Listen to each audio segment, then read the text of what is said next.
我死了，又莫名其妙的被人用复活术复活在了一座神秘监狱里，并且我每天都会被活佛折磨致死，然后再被复活。这座监狱里还关着许多和我一样的人，这些人中有的甚至已被关了近上千年之久。我必须要逃出去。在未来，死亡是不被允许，因为人类都能被一种名为复活术的咒语复活，并且不用付出任何代价，只需要在地上画出对应的几何图，然后念出死者姓名或者生平，就可以复活。于是死去的科学家被人们争抢着复活，因此人类科技在短短的2年半里得到了飞速发展，蓝星人口也开始了匪夷所思的暴涨。直到公元2099年时，人口就已经到达了400亿之多。于是各个国家都签订了33公约，此公约规定了任何人都不允许再有后代，此外人一旦死亡，还必须等到50年后才能被复活。就这样，不知道过了多少年，死去的我也被复活术复活后，就发现已经置身在这座名为塔的监狱里。嘿，活了，总算是活了。这什么情况？我不是已经死了吗？谢申记得很清楚，他是从蓝星穿越到修真界后，一路如履薄冰苦修至元婴期大圆满，却不料在尝试突破平谷时，不幸引来天劫生死道消。兄弟，是我复活你的，你可还记得自己叫什么？不记得了，我现在就觉得头疼得很。这什么地方？你刚说你把我复活了，这么说我之前死了？你不知道你是怎么死的吗？那你可还清楚自己之前住哪儿，都认识哪些人？这人难道要一味地询问我？我并未着急回应对方问题，而是暗自调动体内灵力，想要凭一身元婴期修为强行制服住对方，但好像并没有什么卵用。我一身元婴后期修为竟也随之烟消云散了。你叫什么？住哪的？真不好意思，我头实在是疼得很。特么的，你就配合下不行吗？你为什么不配合呢？见谢申始终不愿透露任何有关自己的信息，他一改此前和善态度，并且他低声怒吼的同时，双眼还不停在房间里东张西望。下一秒，便见房间天花板上有条机械手臂伸出，将那人死死抓住。我错了，不要电我！被复活者邓斌，生于2035年8月1日9时13分，出生地为东南亚华裔。这就是能将人凭空复活的法术，所以我就是被这一法术给复活的吗？你刚刚之所以被电，是因为没能问出我身份，对吧？按规定，我只要没问出你身份，就要被塔里的机械手给电死，在之后就要轮到你了。轮到我？什么意思？邓斌不再回应，只是抬头看向头顶上方，而那机械手臂再次从房间天花板上伸出，并将谢申禁锢起来。谢申虽是元婴期修士重生，但死而复生后的他早已没了前世修为，哪怕有再多手段，此刻也都无法施展。兄弟，别怪我啊，塔里边每个人都是这么过来的。过会儿我折磨你，你也不用硬撑着。我问你，你该说就都说出来，不论是你父母还是亲戚朋友，又或者你自己的经历，该说就都说了。你是想通过折磨我，问出我亲戚朋友都叫什么，然后再把他们也复活到这地方？没错，这地方存在的目的就是为了复活，然后折磨人。等你死了，再把你复活过来，然后再折磨，永远没个停。这里是地狱吗？又或是某些丧心病狂的人类势力所建造出的恐怖实验室？得想个办法逃出去。忘跟你说了，这地方是不提供吃喝的，所以来这儿的人不但要被折磨，有时候还会被活活饿死、渴死，然后再被复活，再继续被饿着。兄弟，你心理素质是真可以呀，就是不知道一会儿能撑多久呢。瞬间，一阵肉被烧焦的气味弥漫在了整个房间之中，而谢申被火钳烫到的地方也随之多出了一块黑色印记。然而令邓斌感到不可思议的是，即便是这样，面前的人也是一脸无所谓的模样。你不觉得疼？我能看出来你不是装的。谢申轻笑一声，并未言语。他死而复生后虽修为尽失，但神魂强度却仍旧可媲美元婴期修士，这使得他能仅凭意志力就能封闭掉自身五感，所以肉体上的折磨对谢申来说根本没什么卵用。你这能不能教我？求你，真求你了！只要你能教我，要我干嘛都行。你这么想学我这门法术，我猜是因为你也会跟我一样被折磨。这种折磨是轮换着来的，现在是我折磨你，但过个10-20年，可能就换别人折磨我了，然后这样再过个10-20年，就又换成我折磨别的人，然后永远没个停。那这么做是为了什么呢？不清楚，我只知道这地方被叫做塔，然后所有被关进塔的人都要一直这样被折磨。塔里边待得最久的人，据说已经被关了有2000多年了。2000多年，哪怕这儿的人能一直复活，但时间久了也会被逼疯吧？是会疯的，但人死之后再复活就恢复正常了。看来这复活人的法术不仅能助人重塑肉身，还能刷新被复活者的精神状态，怪不得这人变脸这么快。我还有个问题，你不知道我名字是怎么复活我的？用的穷举法，要想复活一个人，并不是一定得知道这人名字，只要你知道这人的生卒年，又或者经历，就能借助这地上的几何图案把人复活了。我复活你的时候，我给的前提条件就是姓谢的男性，生于1999年2月23日1时13分。如果在这1分钟内刚好就只有你一个姓谢的人出生，那么你就能被复活了，哪怕我从没见过你。而如果没能复活，那我就会再换个姓氏，一直到百家姓都被试完为止。就在谢申与邓斌二人交谈间，墙壁上的电子显示屏显示着53%这一数值。见此数值后，邓斌又紧张了起来。不行，我不能再跟你闲聊了，不然一旦屏幕上的数值降到50%以下，我就得遭殃。什么意思？一旦你被我折磨，那屏幕上的数值就会上升，而我的任务正是要保证屏幕上的数值一直都维持在50%以上。如果我没做到，我就会像之前那样被机械手给活活电死。为了能完成任务，我差不多要每天折磨你大概15小时左右，所以你差不多每天都要被嘎死一次。我每2天也要自嘎一次，不然人会饿的渴得受不了。时间流逝，谢申就在这座名为塔的监狱内待了近3年之久。在这3年时间里，他几乎每时每刻都在寻找着机会逃出去。然而谢申被关押的这段时间里，塔内自始至终都未产生过任何变数，甚至就连塔内的管理人员，谢申自始至终都没见过。差不多了，我每天都要这样折磨你，累得像狗一样，你却反倒一点事都没有。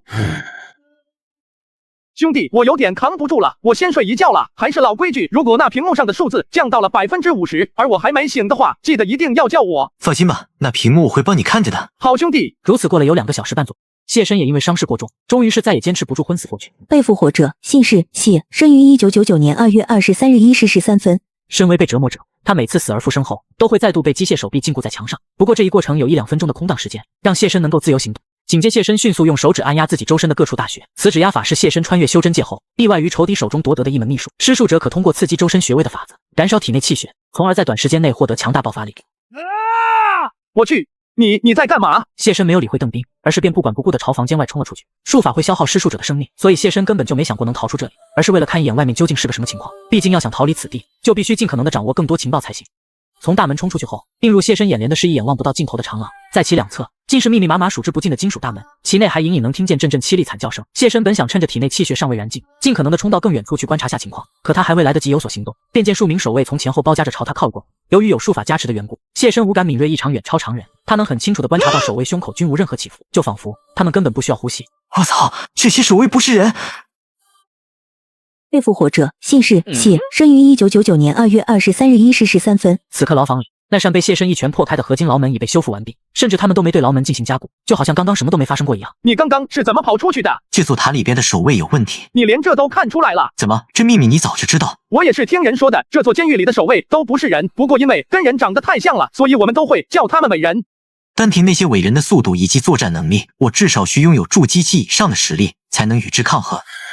谢申只觉得一阵心累，他死而复生后修为也会随之烟消云散，所以他根本就没办法苟在此监狱之中修行。你可清楚，你在这监狱里边待了多久了？按规定是每10年到20年轮换一次，我就按每轮15年来算，我应该是被折磨过，总共6次。至于我折磨别人，不算上你这回，总共是5次，加1块2就是11次，也就是11乘15等于165年。那在这165年里，你可见过有人能从塔活着出去的？没有。我觉得光靠我们自己是不可能逃出去的，要想越狱，还得要塔外面的人配合才行。我觉得希望不大，毕竟有人在这塔里待了2000多年，要是外边的人能救我们，不至于这么久了还一点动静都没。塔里其他人也都这么想的，甚至都觉得塔外面的人应该都已经死完了，比如因为战争搞的地球环境不适合生存，哪怕有复活术，人类也没法再继续活下去。即便谢申身为元婴期大能转世，心智之坚韧远超常人，但面对如此困境也还是会感到阵阵绝望。待在这监狱实在是太难熬了，所以我打算把自己意识抹掉，变成植物人。这么一来，哪怕我要在塔里待上几十上百年，甚至上千年时间，也不过是弹指一挥间而已。你能抹掉自己意识？怎么抹的？我精神力天生比普通人强很多很多，所以我能轻易做到这些，例如让自己感觉不到疼。你这能力是天生的，那就表示我学不来了。所以我才一直都没把这能力交给你，不是我不愿意，是真没法子教。再然后就是我担心我脑死亡后，监狱里会突然发生变故，到时候你一定要记得把我给嘎了，这样我就能死而复生，然后恢复意识了。作为回报，如果我们真从这里逃出去了，我会传授你修行法门，让你能通过修行成为仙人。你被复活前到底是干嘛的？面对此疑问，谢申只是神秘一笑，不予回应。我答应你，一旦发生什么变故，我就会在第一时间把你嘎了。不过你也别忘了你承诺的。必不会忘。谢申闭上了双眼，不再多言。神魂离体是唯有化神期修士才能掌握的神通，而谢申并非化神期修士，所以他强行施展此神通，最后只会导致自身神魂溃散。但在这座监狱里，神魂溃散反倒成了躲避无尽折磨的一种手段。时间流逝，谢申在不知不觉间度过了10多年时间。这一日，谢申被折磨致死并复活后，就发现所在房间的电子显示屏上竟莫名多出了一串正在读秒的倒计时。喂，醒一下！被叫醒的邓斌猛地睁开双眼，根本无需谢申提醒，他自己便注意到了那个显示屏上的倒计时。完了，我们时间到了，要开始下个轮回了。意思是换成我来折磨你吗？到了下个轮回，你会被安排去折磨别人，而我会被安排去别的房间，让别人来折磨我。我苦日子要来了。有件事我一直想问，你曾拐弯抹角地打听我身边亲戚朋友，如果我说出来了，会发生什么？不会发生什么，我们每次轮回时，监狱都会给囚犯们一小段自由行动的时间。这段时间里，囚犯们可用穷举法去复活那些从未在塔中出现过的人类。如果复活成功，那么塔就会分给我食物或者是水作为奖励，又或者让我多1-2年的时间折磨别人。谢申同邓斌在房间里有一句没一句的闲聊着，很快时间就剩下了最后30分钟左右。兄弟啊，我是真不想再这样了，20年啊，下个轮回我要受将近20年的折磨，我是真想死，真的，我做梦都想。临近分别，谢身一时间不知该如何安慰对方，于是便只能一直保持着沉默。讲真的，兄弟，你觉得你有可能从这塔逃出去吗？也许能吧。那你一定要记着，我求你记着，我叫邓斌，宾客的宾，出生在2035年的8月1日9时13分。你如果哪天逃出去了，求你一定复活我，我给你当牛做马，哪怕永远当奴隶都行。我答应你，如果能逃出去，一定尽可能去复活你。兄弟，你一定能从塔里逃出去，对吧？你一定能的，毕竟你是修仙的，你有那么多能力，你不是普通人。对，你不是普通人。很快，随着电子显示屏上的倒计时归零，谢身所在房间内的温度也开始逐渐升高，直至最后整个人都彻底燃烧了起来。被复活者，姓氏谢，生于1999年2月23日1时13分。此刻邓斌已消失不见，并且房间里电子显示屏上也已变成了一大串提示，很明显是想让谢身用穷举法复活更多人类。但谢身无意复活他人，就这样时间流逝，也不知过去了多久，房间里的电子显示屏突然被主动关闭。被复活者李修，生于1980年3月13日9时0分，出生地亚洲，华夏人。这一次合成音播报谢身并未见到有任何人于怪异几何图案上复活，于是电子合成音就重复播报了起来。就这样过去了近1个月之久，终于有一道人影迅速于怪异几何图案上显现。他刚复活就立刻咬破了手指，在地上写下了一连串数字，那一连串数字分别是39、8、15、14、50、51、52。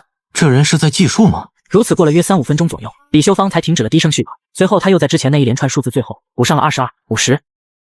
你在记这些数？李修没有回应，而是一直盯着地面的数字看了2分半左右。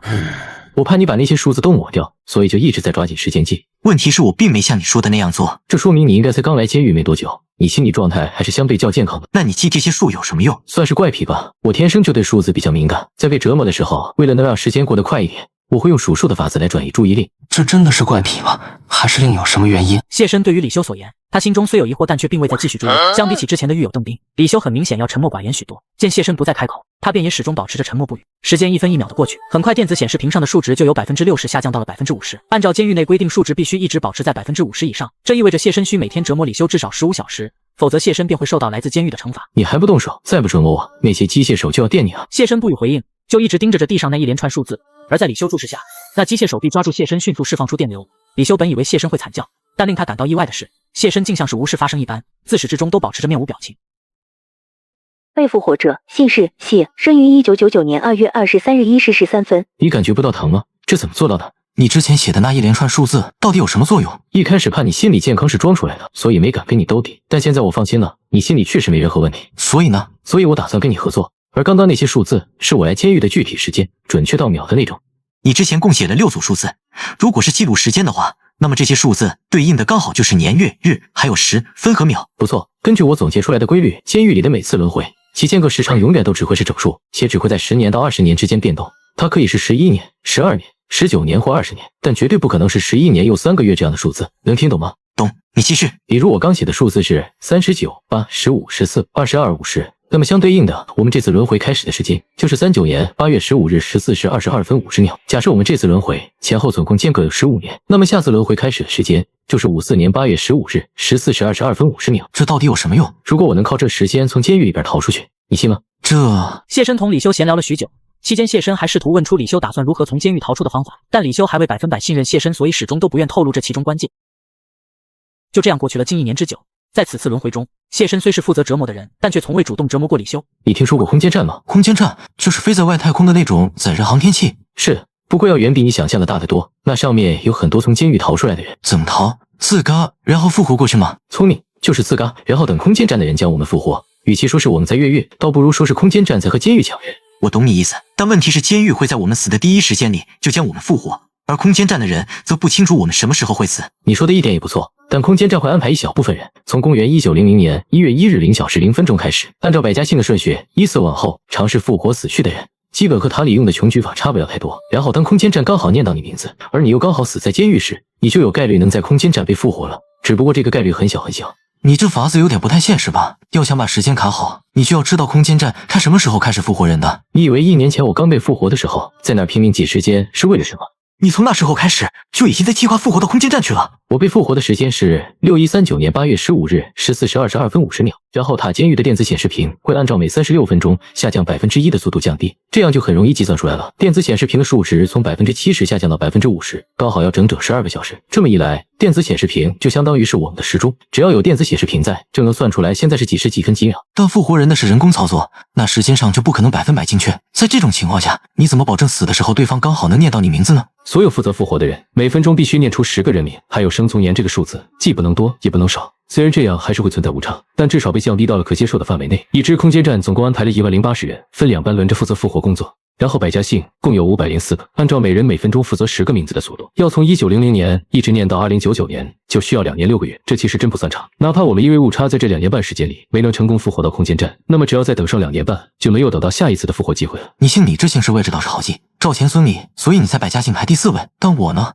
我姓谢，应该在百家姓排第几位？孔曹炎华，精卫陶江，然后是七谢邹越。如果我没记错，你这姓氏在百家姓里应该是排第34位。将这些所有信息都凑到一起，确实能知道空间站什么时候念到我们，但这当中的计算量也未免太大了。我们1枚计算器，2枚笔和稿纸，就这样直接硬算，你不怕算错吗？现在的准确时间是6140年9月17日13时0分50秒，我复活的时间则是40年12月31日1时1分，而你会在41年2月的15日1时6分被空间站念到姓氏和出生年月日。厉害，你这计算能力，我是真的服。谢身重活2世加一起总共有近1000年之久，期间见过了无数聪明绝顶尖老谋深算之辈，可他们的智力在李修面前，却是难免显得有些相形见绌。时间流逝，在等待复活时间到来的这段时间里，谢身又接连向李修打听了许多有关空间站的情报。宇宙空间站全名为天宫空间站，是由华夏人于2022年前后所建造。在谢身那个年代，天宫空间站内部面积仅110平米，常住宇航员仅3人。而4000多年后，天宫空间站已由原本的110平米大小，发展成了可容纳数十万人的巨型太空城市。就这样，时间转眼就来到了公元6140年12月31日0时01分。此时此刻，距离空间站念出李修姓名以及出生年月日，仅剩下刚好1个小时。我教你通过电子显示屏计时的法子，你可都学会了？我读书的时候数学成绩还是可以的，这点计算量简直小意思。那好，你一定要记着，天宫空间站里边很可能会有被塔监狱收买的人，也就是内鬼。他们为了拿到塔监狱的奖励，会去弄死像你跟我这样在某些方面很突出的人。然后除了内鬼之外，还有别的很多牛鬼蛇神。所以你到了空间站了，一定要尽量低调点。行，多谢老铁提醒。后者则不再多言，只是死死盯着房间里的电子显示屏。随着电子显示屏上的数字由59%下降至58%，李修也立刻开始了精确到秒的计数。1、2、3、4。他不停低声默念着，直到李修从1数到了1109时，他突然就冲谢身吼道：“快跟我！”好。被复活者李修，生于1980年3月13日9时0分，出生地亚洲，华夏人。快，再跟我！被复活者李修，生于1980年3月13日9时0分，出生地亚洲，华夏人。这一次李修并未在于怪异几何图案上复活，谢身环顾四周，见整个合金房间里只剩下了自己一人，但听见那电子合成音又再度响起，并又重复了一遍李修的姓名以及其出生年月日，但无论重复多少遍，那怪异几何图案都始终不见其身影。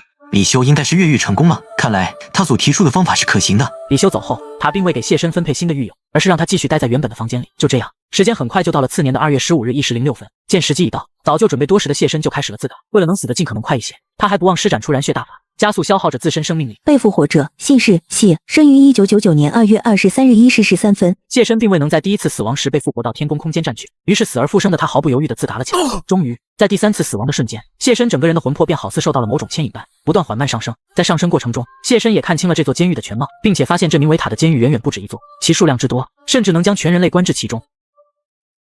被复活者姓氏谢，生于1999年2月23日1时13分。谢身刚被复活，还没有适应新的环境，就看见了一名和他一样才刚被复活没多久的人类，可能是在塔监狱里待得太久，刚一被复活便止不住的不停大吼大叫着。你冷静一下，你现在已经不在塔监狱了，都结束了。或许是因为这名女性可爱的长相，也可能是因为她甜美的嗓音，总之在其安抚下，那名复活者终于是逐渐安静。你好，欢迎来到天宫空间站，我是负责接待的心理医生柳如烟。谢身没有说话，长时间待在塔监狱里，导致他对身边所有人都本能的保持警惕。你是第一次被复活吗？现在已经不是21或者22世纪了，而是4000多年之后。今天是公元6141年的2月15日。我不是第一次被复活，在来空间站之前，我在塔监狱里待过一段时间。怎么可能？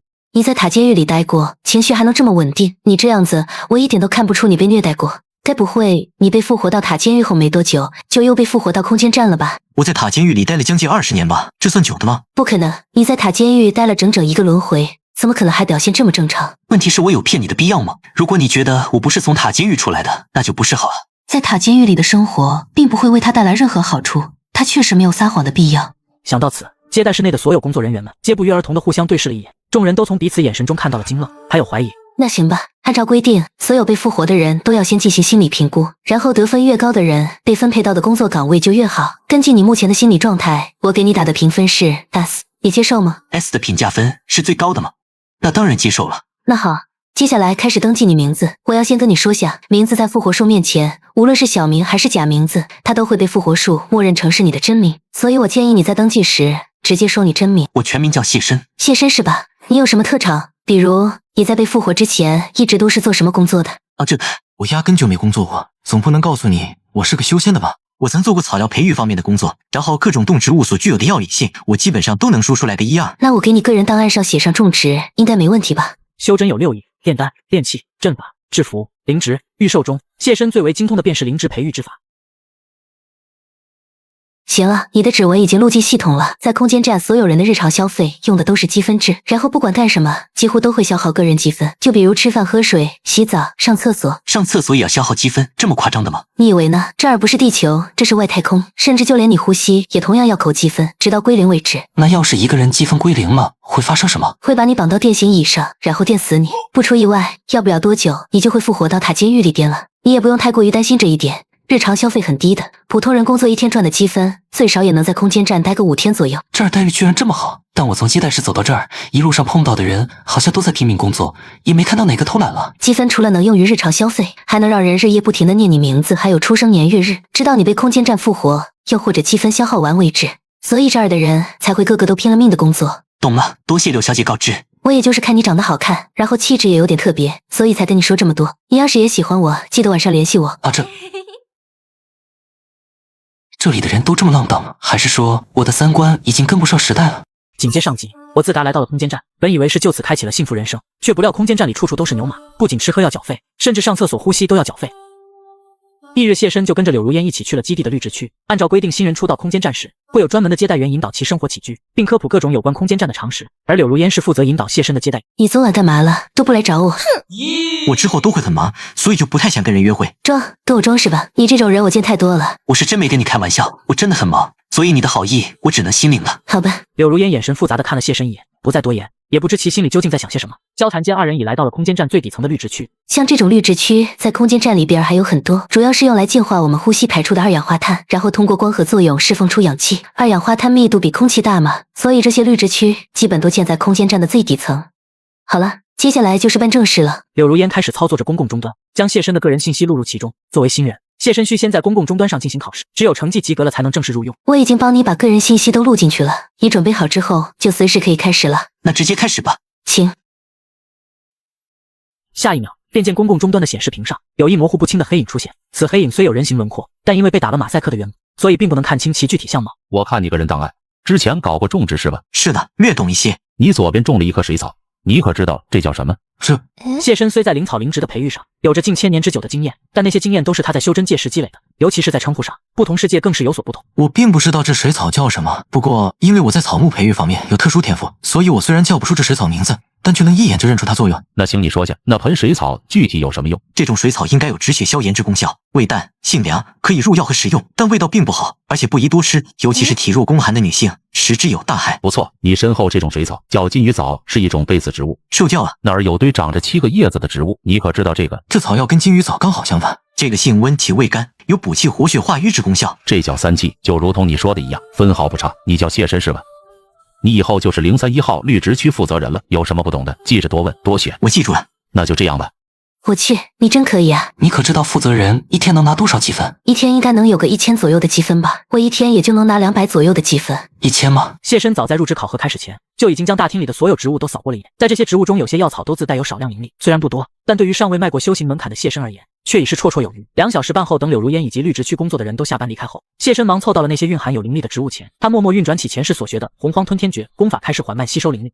请问您是叫谢深吗？是我，怎么了？是这样的，我是分离会的人，来找你是想邀请你加入我们，不知道你有兴趣没？没听说过，我不感兴趣。空间站的高层都堕落了，他们根本就没想着要回地球。见西装男语出惊人，谢深当即就愣在了原地。出于好奇，他并未急着去打断西装男。像我们普通人，如果不拼命工作去攒积分，死了大概率会被复活到塔监狱去。但空间站高层却不需要努力，他们死了也一样会被复活到空间站，而且他们吃的、喝的都是空间站里面最顶级的，并且他们几乎都没怎么露过面，也就偶尔会通过终端跟我们说几句话。所以我们分离会一直都怀疑他们藏着某些不可告人的事情。那些高层确实有问题，就比如负责考核的黑色人影，就一直在用马赛克遮住自己的脸。你被复活的那天，我们就已经在关注你了。去过塔监狱还能拿到 S 心理评分的，据我们所知，你是第一个，所以我们分离会很看重你。我现在正式式代表分理会，邀请你加入我们，不知道你有没有兴趣？给我点时间，总不能你们现在说什么我就信什么。很合理。我顺带再给你说个有用的情报。你说，明天空间站的高层会向平民生活区投放极次水母，以此制造混乱，甚至是嘎死其中一部分人。什么东西？是某种怪物吗？是的，主要是为了让我们所有人都意识到危险。这么一来，所有人为了能复活到空间站，自然都会拼了命的去工作。我操，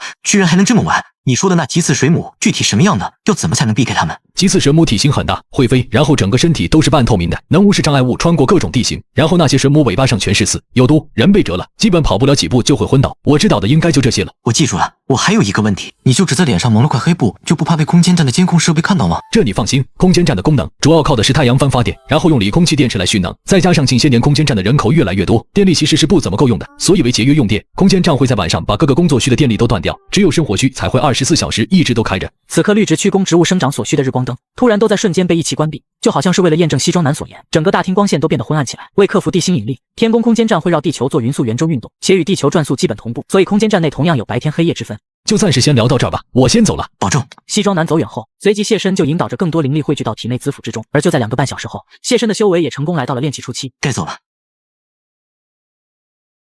你来我房间干什么？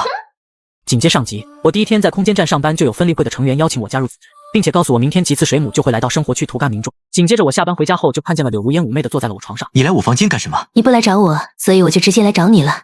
未来人还真是前所未有的开放，这要是换做21世纪，这人怕是也得要进猪笼涮一涮。柳如烟见谢身一直沉默不语，心中也有些不满。我真不懂你有什么不好意思的。谢身初来乍到空间站，现在一心只惦记着提升实力，并且他千年岁月也早已看清，再美丽的女子不过都是粉黛骷髅罢了。不好意思，柳小姐，我真没有其他想法。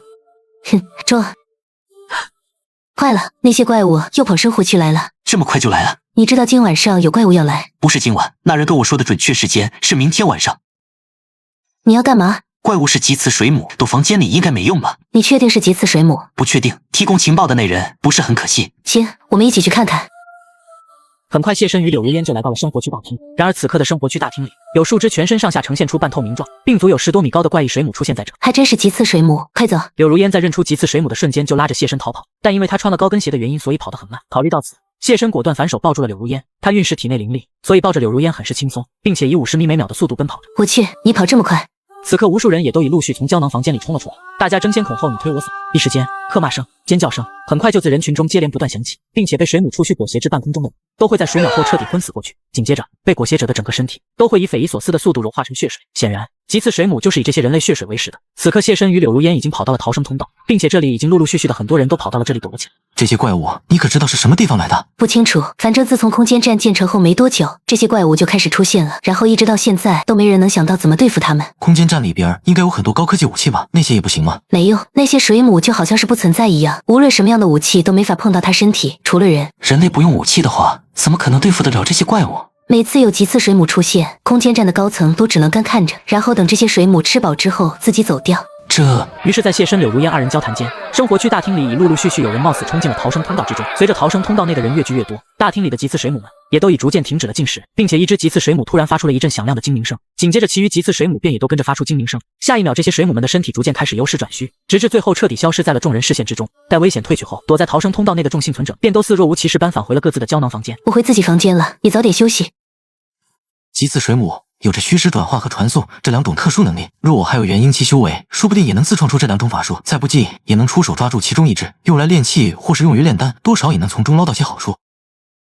很快，时间转眼就过去了近半个月左右。在此期间，谢身终于是顺利突破至炼气中期，而柳如烟也会和往常一样，刚到下班时间点就主动凑到了谢身身边。你化妆了？怎么可能？我从来都不化妆的。修士每突破一次，不仅实力能得到提升，身体也会跟着发生质的变化。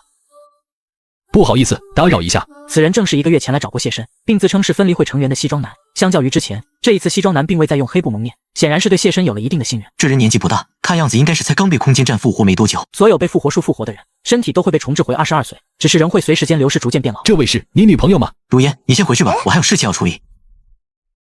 你果然跟别的人不一样，极次水母出现那晚上，你带你女朋友居然能跑那么快。你们在监视我？那晚上你跑那么快，我们有人注意到你不是很正常吗？很好，下次别注意了。不用这么警惕我吧，我们之间又没什么矛盾冲突。你之前给的时间有问题。你当时说的是第2天晚上，结果当天晚上那些水母就来了。有误差很正常，我们只是一群人团结到一块而已，所以能了解的情报并不一定100%准确。我这次过来，主要是想问你想好了没，要不要加入我们分理会？我们最近搞到了一套最新的型号 C21号装甲，不过这套装甲对穿的人要求有点高，需要精神力特别强才能操作。然后我们就找了很多人，打算培养，这里面就包括你。这就是他们找上我的原因吗？你说的装甲具体能做什么样的程度？就比如速度，还有力量之类的。动力装甲所擅长的从来就不是速度，主要是体现在破坏力和防御力上，然后穿戴者还能适应各种极端环境。怎么样，有兴趣没？还行吧。我听说 C21装甲的最大马力相当于5辆21世纪的那种 SUV 轿车。除了动力装甲之外，我们分立会还有会做机械改造的人，你要是有兴趣，我可以推荐你去当改造人。改造人具有动力装甲的力量和防御力，就是会幻痛之外，基本上不存在任何缺点。幻痛又是什么意思？就是改造成半机械体后，会感觉到一种莫名其妙的疼，这种疼并不是实质性疼痛，而是你大脑产生的幻觉。但就从此人的描述来看，改造人和机甲的战斗力撑死也就相当于筑基后期修士，若再加上各种高科技武器，或许能跟金丹初期修士扳一扳手腕，但上限也就这样了。你们可知道哪儿能弄到福神、大忌和消石？福神跟大忌的年份最好是越久越好。修真界内几乎有近90%以上的修士都是通过吞服筑基丹来进行突破，如今炼制筑基丹所需的数种灵草灵植，谢申君已在空间站的绿植区内寻到，唯有福神和大忌因为对年份要求较高，也极难获得。所以谢申方才想到了向西装男求助。你要的消石倒是好弄，只要愿意花积分，在黑市上应该就能买到。而福神和大忌应该是中药吧？你现在是专门管绿植区的，如果连你都没的话，那去别的地方应该就更买不到了。谢申闻言顿感一阵头痛，2秒半后，谢申再次向西装男询问：就没有其他的办法吗？空间站的各种设备每年都会有损耗，所以要想维持空间站运行，就得不停从外界补充物资，这些都要人开拖船去地表上运回来。你倒是可以去看看有没有你需要的东西。让我开拖船去地球？问题是我不会啊。这你放心，等你上了拖船会有人教你，基本上几分钟就能学会。到了地球之后，你先把要收集的物资都收集了，剩下的时间就可以用来找你需要的东西。那我去了地表之后，是不是要防着点什么？毕竟人类一直都待在空间站，那就说明地球上肯定是危险的。地球上有种叫丘脑哨兵的怪物，用4足爬行，全身上下都覆盖有黑颜色的甲壳，一般只会在晚上的时候出现。这种怪物有什么特别的吗？他们的战斗力很强很强，哪怕是激光武器也很难伤到他们。遇到了那些怪物就只能跑，但逃跑的前提是你得接受过改造手术，不然你跑不过那些怪物。怎么样？你要不要改造一下？以你的身体机能，肯定会是最完美的改造人。就不能给我弄台机械动力装甲吗？那改造手术我有点不太能接受。拖船的载货量本来就没多少，如果非要硬塞进去一台机甲，那就基本没地方用来装物资了。所以拖船的驾驶员一般都是改造人，没谁说带机甲下去的。怎么，你该不会是怕手术之后的幻痛吧？我记得你复活到空间站的时候，不是拿了 S 的评价分吗？怎么连个手术都不敢了？看来我也得要交底牌了，不然我去地表还不得少个胳膊少个腿啥的。念及至此，谢申索性从绿植区大厅里找了根铁管，当着西装男的面，他运势体内灵力，竟硬生生将手中铁管给拧成了麻花。我勒个豆！